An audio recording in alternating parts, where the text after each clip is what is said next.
మన యాప్లో డిఎస్సికి సంబంధించినటువంటి కంప్లీట్ టెస్ట్ సిరీస్ అనేవి అవైలబిలిటీలో ఉన్నాయి. ఆల్ సబ్జెక్ట్స్ సంబంధించి ఉంటాయి. థర్డ్ టు ఎయిత్ ఉంటాయి. న్యూ సిలబస్ బేస్ చేసుకుని 9th ఓల్డ్ న్యూ రెండు ఉన్నాయి. 10th కూడా 2023 సంబంధించిన సిలబస్ ఉంది. ఈ విధంగా మీకు సైకాలజీ, విద్యా దృక్పథాలు, మెథడాలజీ, జీకే, కరెంట్ అఫైర్స్ కూడా మీకు అవైలబిలిటీలో ఉంది. అందరూ టాపిక్ వైజ్ అందిస్తున్నారు, కానీ ఈ విధంగా క్లాస్ వైజ్, లెసన్ వైజ్ అందులో కూడా ఇప్పుడు థర్డ్ టు ఎయిత్ అనుకోండి, ఇట్లాగా సబ్జెక్ట్ వైజ్ మళ్ళీ దాంట్లోనూ మీకు క్లాస్ వైజ్, లెసన్ వైజ్ అనేది ఉంటుంది. First lesson, second lesson, third lesson, ఈ విధంగా ఉంటుంది అనమాట. ఎవ్రీ లెసన్ కవర్ అవుతుంది. ఈ విధంగా 3rd నుంచి 8th వరకు ఫుల్ సిలబస్ ఉంటుంది. 9th 10th లింక్ టాపిక్స్ అనేటివి లెసన్ వైజ్ ఉంటాయి. సో చాలా యూజ్ అవుతుంది. ఎవ్రీ లెసన్ అనేది కవర్ అవుతుంది. మీకు చూడండి, యాప్ డౌన్లోడ్ చేసుకొని ఇక్కడ రెడ్ కలర్లో ఉండేదంతా మీకు ఫ్రీ కంటెంట్ అండి. ఆల్రెడీ ఫ్రీ టెస్ట్లు కూడా కొన్ని ఉన్నాయి. రాయండి, నచ్చితేనే పర్చేజ్ చేసుకోండి. చాలా యూస్ఫుల్ అవుతుంది. అదేవిధంగా టెక్స్ట్ బుక్స్ లేని వాళ్ళకైతే ఇక్కడ మీకు పీడిఎఫ్స్ అనేవి అవైలబిలిటీలో ఉన్నాయి. మళ్ళీ టెక్స్ట్ బుక్ మొత్తం చదవాల్సిన అవసరం లేకుండా ఏవైతే ఎగ్జామ్ పాయింట్ ఆఫ్ వ్యూలో అడుగుతారో అవన్నీ మీకు ఇక్కడ క్విక్ రివిజన్కి చేయడం అనేది జరిగింది. ఇవి మీరు జిరాక్స్ కూడా చేయించుకోవచ్చు. 3rd నుంచి 10th వరకు ఉంటాయండి. జిరాక్స్ కూడా చేయించుకొని ఇవి మీరు జిరాక్స్ చేయించుకోవడం, చదవడము, వీటికి వచ్చి టెస్ట్ సిరీస్ అనేది ప్రాక్టీస్ చేసుకోవడం చేశారంటే కనుక మీకు ఇన్ టైంలో సిలబస్ అంతా కంప్లీట్ అవుతుంది. ఓకే, సైకాలజీ సంబంధించి ఓన్లీ 1 రూపీతో మీకు 100+ టెస్ట్లు అనేవి ఉన్నాయి. 1000+ బిట్స్ అనేవి కవర్ అవుతాయి. చూడండి, ఇది కూడా మీకు యూజ్ అవుతుంది. ఓన్లీ సైకాలజీ ఉంటుంది. లూసెంట్ జీకేకి సంబంధించి ఎప్పుడు మనకి ఇంగ్లీష్ ప్లస్ హిందీ లాంగ్వేజ్లోనే చూసాము. ఇక్కడ మొదటిసారిగా తెలుగులో కూడా మీకు ట్రాన్స్లేట్ చేసి అందివ్వడం జరిగింది. పీడిఎఫ్ అనేది 1500 బిట్స్ అనేవి మీకు ఇక్కడ ఉండడం అనేది జరుగుతుంది. మీరు చదువుకోవచ్చు. ఎవ్రీ కాంపిటేటివ్ ఎగ్జామ్కి మీకు ఇక్కడ యూజ్ అవుతుంది. మెయిన్ అయితే కానీ డిఎస్సి అభ్యర్థి ఎవరైతే ఉన్నారో ప్రతి ఒక్కరి దగ్గర ఉండాల్సిన టెస్ట్ సిరీస్ అండి. ఎందుకంటే ఇక్కడ మీకు టాపిక్ వైజ్ కాకుండా లెసన్ వైజ్ ఇచ్చారు కాబట్టి ఎవ్రీ లెసన్ అనేది కవర్ అవుతుంది. దీని గురించి ఏమైనా డౌట్స్ ఉంటే కనుక స్క్రీన్ మీద కనిపిస్తున్నటువంటి నెంబర్కి కాల్ చేయండి. మొత్తం న్యూ సిలబస్ అంతా అప్డేట్ చేయడం అనేది జరిగిందండి. Hi, hello, welcome to SS productions competitive hub అండి. ఈ వీడియోలో మనము నెక్స్ట్ కంటిన్యూషన్ చూద్దాము. సైకాలజీ సంబంధించి తెలుగు అకాడమీ పుస్తకం నుంచి వచ్చేటువంటి బిట్స్ ఇవన్నీ. ఓకే, ఫస్ట్ క్వశ్చన్, ఈ క్రింది వికాస నియమాలలో సరికానిది. ఈ క్రింది వికాస నియమాలలో సరికానిది ఏమిటి? వికాస నియమాలు సరికానిది అడిగారు. ఓకే, వికాసం క్రమానుగతం. ఎస్ అండి, క్రమానుసారంగా జరుగుతుంది. ఒక నమూనాను అది పాటించడం అనేది జరుగుతుంది. ఒక క్రమంగా జరుగుతుంది వికాసం అనేది అందరిలోనూ. నిరంతర ప్రక్రియ. అవును, పుట్టినప్పటి నుంచి చనిపోయేంత వరకు జరుగుతూనే ఉంటుంది. వికాసం సంచితమైన, అంటే హఠాత్తుగా వచ్చింది అని అనిపించినప్పటికీ అది హఠాత్తుగా రాదు. గతంలో ఎన్నో మార్పులు జరిగింటే దాని ద్వారానే కొత్త జ్ఞానం అనేది వస్తుంది. వైయక్తిక భేదాలు ఉండవు అన్నారు. వికాసంలో వైయక్తిక భేదాలు ఎందుకు ఉండవండి? ఉంటాయి. ఏ పిల్లవాడు, ఓకేనా, ఏ ఇద్దరికి ఒకే రకమైనటువంటి సామర్థ్యాలు కానీ ఏదైనా సరే ఉండవు. వైయక్తిక భేదాలు కంపల్సరీ ఉంటాయి. ట్విన్స్ అయినా సరే వైయక్తిక భేదాలు కనిపిస్తాయండి. సో ఆప్షన్ 4 అనేది రాంగ్. వైయక్తిక భేదాలు ఉండవని ఇచ్చారు. వైయక్తిక భేదాలు ఉంటాయి వికాసంలో. ఈ క్రింది వాటిలో సరికాని జత. ఈ క్రింది వాటిలో సరికాని జత. ఇది చెప్పాను ఆల్రెడీ. అనువంశికతావాదులు, పరిసరవాదులు. అసలు ఎవరు వీళ్ళంటే? అనువంశికతావాదులు అంటే ఏం చెప్తారంటే వికాసం పైన ఎక్కువగా మన అనువంశికత ఎక్కువ ప్రభావం చూపిస్తుంది అని చెప్పే వాళ్ళందరూ అనువంశికవాదులు. వాళ్ళు అనువంశికతకు సపోర్ట్ చేస్తూ ఉంటారు. తల్లిదండ్రుల నుంచి మనకు జన్యువుల ద్వారా వస్తుంది. దాని ద్వారానే వికాసం అనేది పిల్లవాళ్ళు వాళ్ళ తల్లిదండ్రులు లాగానే వీళ్ళు అంత తెలివి కనబరచడం జరుగుతుంది అని చెప్తారు. పరిసరవాదులు ఎలా ఉంటారంటే లేదు, పుట్టిన తర్వాత పరిసరాల్లో ఉన్నటువంటి ప్రభావాల వల్ల వాళ్ళు నేర్చుకుంటారు, దానివల్లే వాళ్ళ వికాసం వస్తుంది, అనువంశికత వల్ల కాదు అని చెప్పి ఎక్కువ పరిసరాలకే సపోర్ట్ చేయడం అనేది జరుగుతుంది. వీళ్ళందరూ పరిసరవాదులు. ఇక్కడ మనం ఆల్రెడీ చెప్పామండి అనువంశికతావాదులు ఎవరు, పరిసరవాదులు ఎవరు అనేది. వాళ్ళ ఎక్స్పెరిమెంట్ కూడా చెప్పాను. వాళ్ళకి సంబంధించి సరికానిది కనుక్కోవాలంటే ఇక్కడ ఫస్ట్ డగ్డేల్ ఎవరు? డగ్డేలు, విన్చిప్పు, కెల్లాగు, గొడార్ట్ వీళ్ళందరూ అనువంశికతావాదులేనండి. వీళ్ళందరూ అనువంశికతావాదులే. గోడ ఆపివి గాకే, ఆల్రెడీ నేను హింట్ చెప్పున్నాను. గోడ ఆపివి గాకే.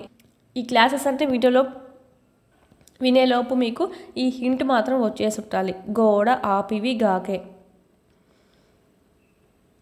గొడార్ట్, డగ్డేలు, ఆల్బర్ట్, పియర్సన్, ఆపివి, వి ఉండాలి ఇక్కడ, వి. ఓకే, విన్చిప్, గాల్టన్, కెల్లాగ్.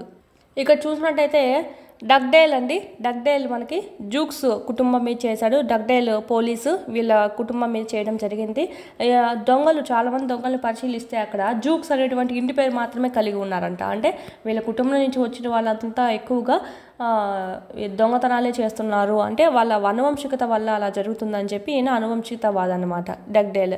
ఈ విధంగా ప్రయోగం చేసింది, ఇది సరైన చేతేనండి. గొడార్ట్ ఎట్లా ఎవరి మీద చేశారంటే కల్లికా కుటుంబం మీద చేయడం అనేది జరిగింది, ఇది కూడా రైటే. విన్షిప్ డార్విన్ కుటుంబం మీద చేశారు అని చెప్పారు. సో విన్షిప్ డార్విన్ కుటుంబం కాదు, ఎడ్వర్డ్ కుటుంబం మీద చేశాడండి, ఎలిజబెత్ మేరీ మీద. ఓకేనా, ఇది మనకు విన్షిప్ అనేది డార్విన్ కుటుంబం కాదు. డార్విన్ కుటుంబం మీద చేసింది ఎవరు? పియర్సన్. హోమిని మరియు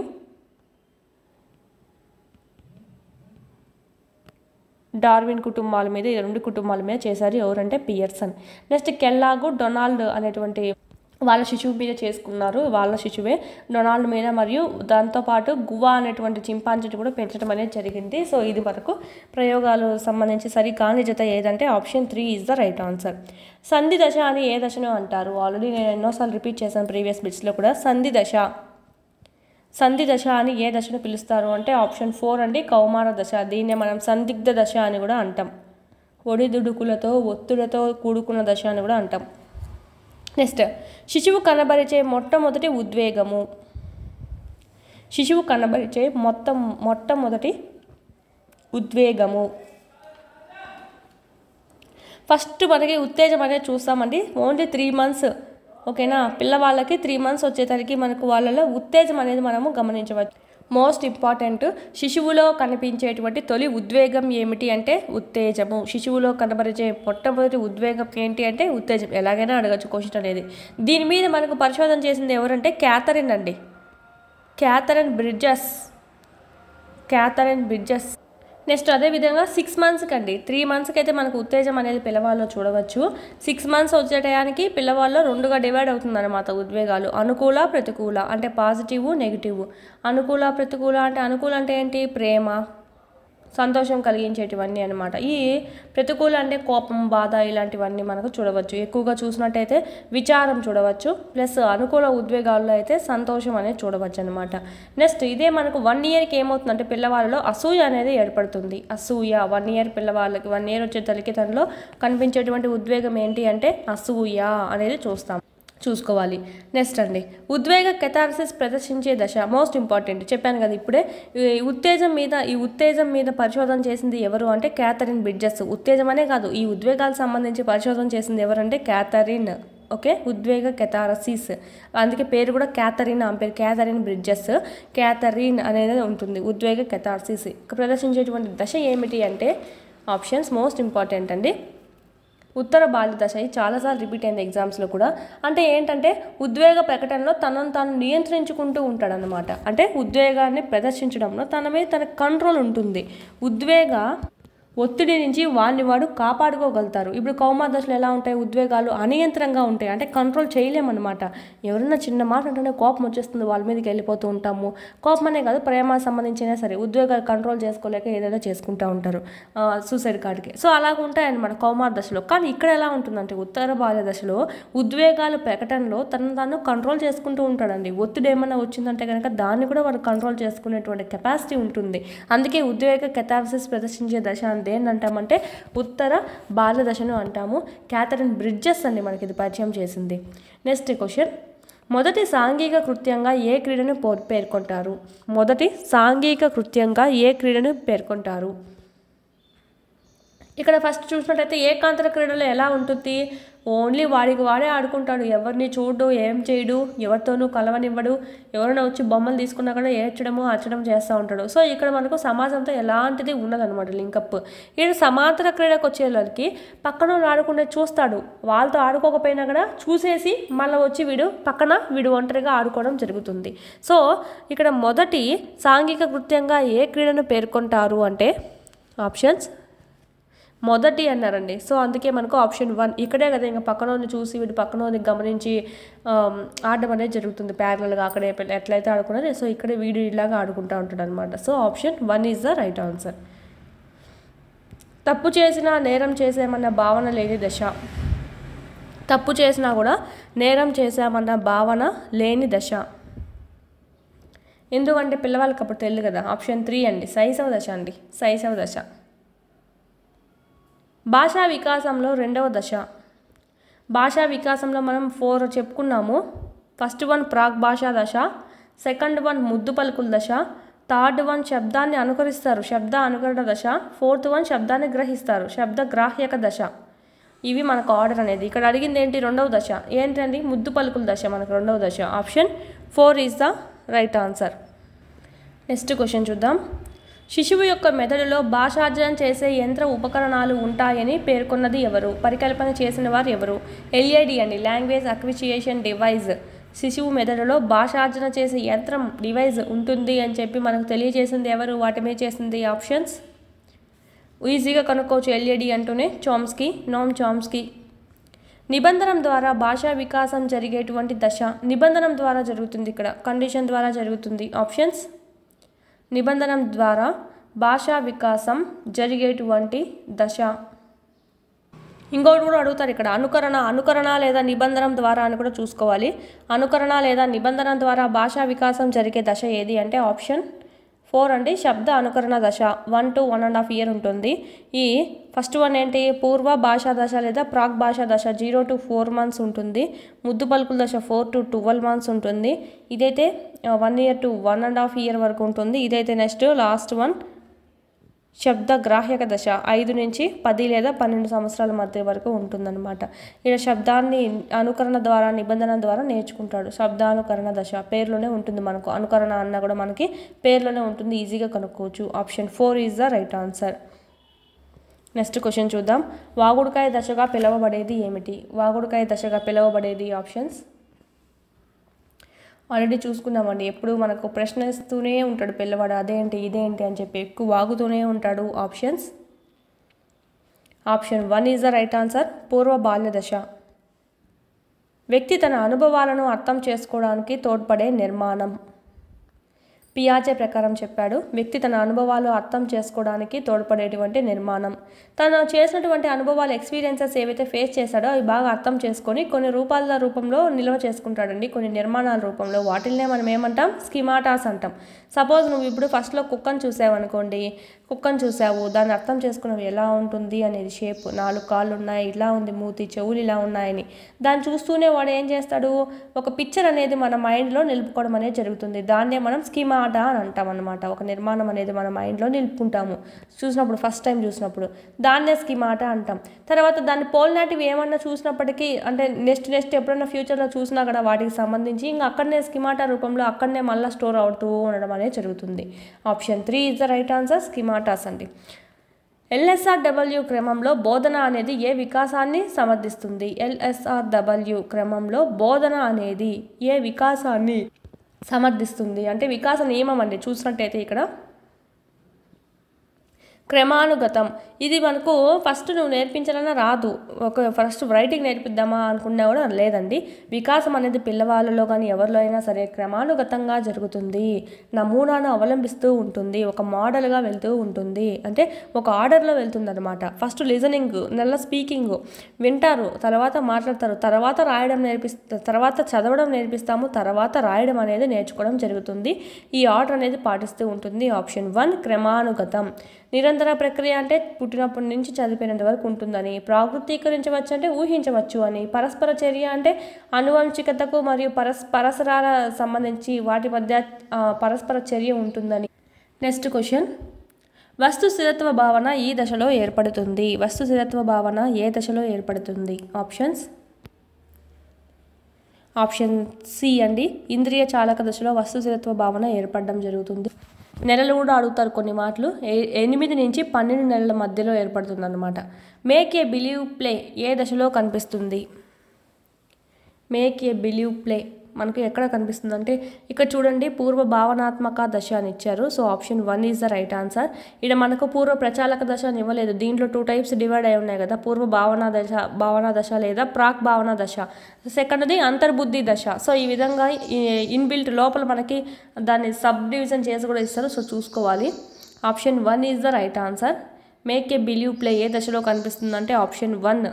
సర్వాత్మక కూడా మనకు అక్కడనే కనిపిస్తుంది, అంటే యానిమిజం, జంతువాదం ఇవన్నీ మనం అక్కడే చూసుకోవచ్చు. కోల్బర్గ్ ప్రకారం శిక్షణ తప్పించుకోవడానికి విధేయత చూపడం ఈ దశలో కనిపిస్తుంది. దశ అడిగారు ఇక్కడ, స్థాయి కాదు అడిగింది, దశ. మామూలుగా మనకు పూర్వ సాంప్రదాయ స్థాయి ఉత్తర సాంప్రదాయ స్థాయి ఈ 1, 2, 3 ఇవి స్థాయిలు అనమాట. ప్రతి దాంట్లో 2 దశలు అనేటివి ఉంటాయి. ఫస్ట్ వన్ ఏంటి? శిక్ష విధేయత. ఇలాగ మనకి దశ అడిగారు. సో 1 అంటే ఫస్ట్ దశ. Option 1 is the right answer. Language acquisition theory గ్రంథ రచయిత ఎవరు?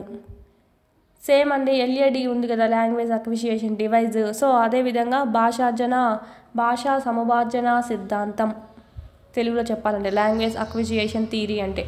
ఈ గ్రంథాన్ని రచించింది ఎవరంటే ఆప్షన్స్ నోమ్ చామ్స్కీ అండి. LAD డివైజ్ కూడా ఆయనే కదా తీసుకొచ్చారు. ఇక్కడ మనకు ఉంది అని చెప్పారు, తీసుకురావలేదు, సారీ. ఆయన LAD మన మైండ్లో మనకు పిల్లవాడి యొక్క ఇన్బిల్ట్గానే పుట్టుకతోనే ప్రతి ఒక్కరికి స్వతసిద్ధంగా LAD ఉంటుంది. దానివల్లే మనం భాష నేర్చుకోగలుగుతున్నాము అని చెప్పి, మెదడుకు చేరవేయగలుగుతున్నాము అని చెప్పాడనమాట. Freedom to learn for the 80s గ్రంథ రచయిత. Freedom to learn for the 80s గ్రంథ రచయిత. ఆప్షన్ 1 అండి, కార్ల్ రోజర్స్. ఎన్నో బిట్లు మనకు కొత్త బిట్లన్నీ మనకి ఇక్కడ తెలుగు అకాడమీ పుస్తకం అంటే ఇది ఈ ఇయర్ది సంబంధించి, వీటికి సంబంధించి ఎన్నో బిట్లు కొత్తవి అనేది చూస్తున్నాం. బుక్లో అయితే మనకు ఉంది మ్యాటర్ అనేది. సో ఇంకా ఎవరైనా పర్చేస్ చేసుకోకుండా చేసుకోండి. బుక్ ఏమన్నా మీకు బయట బుక్ స్టాల్స్లో ఉంటే, లేదంటే 1 వీక్లో మనమే రిలీజ్ చేయడం జరుగుతుంది. సైకాలజీకి సంబంధించి క్లాసెస్ అండి, పూర్తి వివరణ అనేది ఉంటుంది అక్కడ. మీకు సైకాలజీ బుక్ ఏదైతే ఉందో దొరకని వాళ్ళు కూడా ఇబ్బంది ఏం లేదు. అక్కడ మీకు బుక్స్ చూపించే చెప్తాం కాబట్టి మెయిన్ మ్యాటర్ ఉంటుంది. ఈ బిట్స్ ఎక్స్ప్లెనేషన్ ఉంటుంది, ప్రీవియస్ ఇయర్ పేపర్స్ ఎక్స్ప్లెనేషన్ ఉంటుంది, PDF ఉంటుంది. ఓకేనా? యూట్యూబ్లో ఉండేటువంటి ఎక్స్ట్రా వీడియోస్ ఏవైతే ఉన్నాయో సైకాలజీకి సంబంధించి అవి కూడా అక్కడ ఉంటాయి. మీకు మొత్తం బుక్ దొరకలేదు అని అయితే ఫీల్ ఏం లేదు. మీకు ఇక్కడ షాప్స్లో ఇప్పుడు చాలా వరకు అయిపోయి ఉన్నాయి కదా, సో అలాంటి ఇబ్బంది ఏం లేకుండా మీకు ఆల్రెడీ వీడియోస్ మీకు పెట్టున్నాము. ఒక 2-3 days ఆర్ 1 weekలో మీకు ఇక్కడ యాప్లో డౌన్లోడ్ చేసుకుంటే కనుక యాప్లో మీకు కనిపిస్తుంది, పర్చేజ్ చేసుకోవచ్చు. ఓన్లీ మినిమం కాస్ట్ అండి, 99 రూపీస్తోనే మీకు ఇక్కడ 4 chapters ఏవైతే ఉన్నాయో 4 chapters ఎక్స్ప్లెయిన్ చేసింటాము. బుక్ అంతా మీకు ఎక్స్ప్లెయిన్ చేసింటాం అనమాట. కంపల్సరీ బిట్లు అనేటివి చాలా వరకు రిపీట్ అవుతాయి. ఎందుకంటే తెలుగు అకాడమీ పుస్తకం సంబంధించి చాలా వరకు రిపీట్ అయినాయి మొన్న కూడా. ఇది ఇప్పుడు ఈ DSCకి వదిలినటువంటి బిట్ అండి, ఇది బుక్ అండి, చాలా యూజ్ అవుతుంది. చూడండి. నెక్స్ట్ కంటిన్యూషన్ బిట్స్ అనేటివి నెక్స్ట్ వీడియోలో డిస్కస్ చేసుకుందాం. మన యాప్లో DSCకి సంబంధించినటువంటి కంప్లీట్ టెస్ట్ సిరీస్ అనేటివి అవైలబిలిటీలో ఉన్నాయి. ఆల్ సబ్జెక్ట్స్ సంబంధించి ఉంటాయి. 3rd to 8th ఉంటాయి. న్యూ సిలబస్ బేస్ చేసుకొని 9th ఓల్డ్ న్యూ 2 ఉన్నాయి. 10th కూడా 2023 సంబంధించిన సిలబస్ ఉంది. ఈ విధంగా మీకు సైకాలజీ, విద్యా దృక్పథాలు, మెథడాలజీ, GK కరెంట్ అఫైర్స్ కూడా మీకు అవైలబిలిటీలో ఉంది. అందరూ టాపిక్ వైజ్ అందిస్తున్నారు కానీ ఈ విధంగా క్లాస్ వైజ్, లెసన్ వైజ్ అందులో కూడా ఇప్పుడు 3rd to 8th అనుకోండి, ఇట్లాగా సబ్జెక్ట్ వైజ్ మళ్ళీ దాంట్లోనూ మీకు క్లాస్ వైజ్, లెసన్ వైజ్ అనేది ఉంటుంది. First lesson, second lesson, third lesson ఈ విధంగా ఉంటుంది అనమాట. ఎవ్రీ లెసన్ కవర్ అవుతుంది. ఈ విధంగా 3rd నుంచి 8th వరకు ఫుల్ సిలబస్ ఉంటుంది. 9th, 10th లింక్ టాపిక్స్ అనేటివి లెసన్ వైజ్ ఉంటాయి. సో చాలా యూజ్ అవుతుంది. ఎవ్రీ లెసన్ అనేది కవర్ అవుతుంది మీకు. చూడండి, యాప్ డౌన్లోడ్ చేసుకొని ఇక్కడ రెడ్ కలర్లో ఉండేదంతా మీకు ఫ్రీ కంటెంట్ అండి. ఆల్రెడీ ఫ్రీ టెస్ట్లు కూడా కొన్ని ఉన్నాయి, రాయండి, నచ్చితేనే పర్చేజ్ చేసుకోండి. చాలా యూస్ఫుల్ అవుతుంది. అదేవిధంగా టెక్స్ట్ బుక్స్ లేని వాళ్ళకైతే ఇక్కడ మీకు PDFs అనేటివి అవైలబిలిటీలో ఉన్నాయి. మళ్ళీ టెక్స్ట్ బుక్ మొత్తం చదవాల్సిన అవసరం లేకుండా ఏవైతే ఎగ్జామ్ పాయింట్ ఆఫ్ వ్యూలో అడుగుతారో అవన్నీ మీకు ఇక్కడ క్విక్ రివిజన్కి చేయడం అనేది జరిగింది. ఇవి మీరు జిరాక్స్ కూడా చేయించుకోవచ్చు. 3rd నుంచి 10th వరకు ఉంటాయండి. జిరాక్స్ కూడా చేయించుకొని ఇవి మీరు జిరాక్స్ చేయించుకోవడం, చదవడము, వీటికి వచ్చి టెస్ట్ సిరీస్ అనేది ప్రాక్టీస్ చేసుకోవడం చేశారంటే కనుక మీకు ఇన్ టైంలో సిలబస్ అంతా కంప్లీట్ అవుతుంది. ఓకే, సైకాలజీ సంబంధించి ఓన్లీ 1 రూపీతో మీకు 100+ టెస్ట్లు అనేటివి ఉన్నాయి. 1000+ బిట్స్ అనేటివి కవర్ అవుతాయి. చూడండి, ఇది కూడా మీకు యూజ్ అవుతుంది. ఓన్లీ సైకాలజీ ఉంటుంది. లూసెంట్ జీకేకి సంబంధించి ఎప్పుడు మనకి ఇంగ్లీష్ ప్లస్ హిందీ లాంగ్వేజ్లోనే చూసాము. ఇక్కడ మొదటిసారిగా తెలుగులో కూడా మీకు ట్రాన్స్లేట్ చేసి అందివ్వడం జరిగింది. PDF అనేది 1500 బిట్స్ అనేటివి మీకు ఇక్కడ ఉండడం అనేది జరుగుతుంది. మీరు చదువుకోవచ్చు. ఎవ్రీ కాంపిటేటివ్ ఎగ్జామ్కి మీకు ఇక్కడ యూజ్ అవుతుంది. మెయిన్ అయితే కానీ DSC అభ్యర్థి ఎవరైతే ఉన్నారో ప్రతి ఒక్కరి దగ్గర ఉండాల్సిన టెస్ట్ సిరీస్ అండి. ఎందుకంటే ఇక్కడ మీకు టాపిక్ వైజ్ కాకుండా లెసన్ వైజ్ ఇచ్చారు కాబట్టి ఎవ్రీ లెసన్ అనేది కవర్ అవుతుంది. దీని గురించి ఏమైనా డౌట్స్ ఉంటే కనుక స్క్రీన్ మీద కనిపిస్తున్నటువంటి నెంబర్కి కాల్ చేయండి. మొత్తం న్యూ సిలబస్ అంతా అప్డేట్ చేయడం అనేది జరిగిందండి.